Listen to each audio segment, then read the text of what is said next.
Hello నమస్తే, welcome to BRK money control. నేను miss Piya Varma. ఈరోజు మనతో పాటు స్టూడియోలో ఉన్నారు ప్రభు Malimpati, senior stock market analyst. నమస్కారం అండి. నమస్తే అండి. ఎలా ఉన్నారు సార్? బాగున్నాను. మీరు ఎలా ఉన్నారు? మేము కూడా బాగున్నాం సార్. సార్, ఎప్పటి నుంచో ఒకే ఒక డౌట్, అన్లిస్టెడ్ షేర్స్ అంటే ఏంటి? అన్లిస్టెడ్ షేర్స్లో అసలు ఎలా ఇన్వెస్ట్ చేయాలి? అంటే ఇప్పుడు ఏ కంపెనీ అయినా ఒక కంపెనీ స్థాపించిన తర్వాత కొంత కూలింగ్ పీరియడ్లో కంపెనీ నడుస్తుంది, తర్వాత ఐపీఓకి వస్తుంది.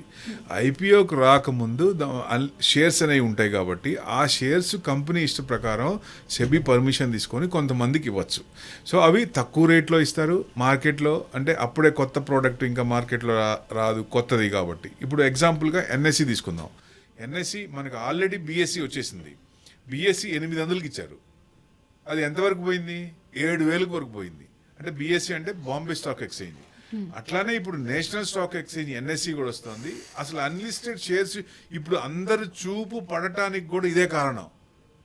ఆల్రెడీ ముందు ట్రాక్ ఏమో బీఎస్సీ 800కి ఇచ్చి 7,000 వరకు పోయింది కాబట్టి ఓకే మనం కొనలేకపోయాం, మళ్ళీ ఇలాంటివి వస్తే బాగుండు అనుకుంటారు కదా. అట్లాంటిది ఇప్పుడు ఎన్ఎస్సి వచ్చినప్పుడు ఇది ఇంకా డేట్స్ ఇంకా రాలేదు. సో అందుకని గ్రే మార్కెట్లో 900 రూపీస్ ఉండేది ఇవాళ 2,500. అంటే డిమాండ్ డే బై డే పెరుగుతోంది, ఎక్కువ మంది అట్రాక్ట్ అవుతున్నారు. ఎందుకంటే బీఎస్సీ కంటే ఎన్ఎస్సీ టర్న్ ఓవర్ ఎక్కువ. సో డెఫినెట్గా దీనికంటే ఎక్కువ ప్రాఫిట్స్ వస్తాయనే ఉద్దేశం అందరికీ పడుతుంది కదా, ఆ చూపు పడుతుంది కదా, ఇన్వెస్ట్మెంట్ చేద్దాం ఇక్కడ బాగుంది, ఇంట్రెస్ట్ వస్తుంది. సో ఆ ఇంట్రెస్ట్ క్రియేట్ అయింది మార్కెట్లో.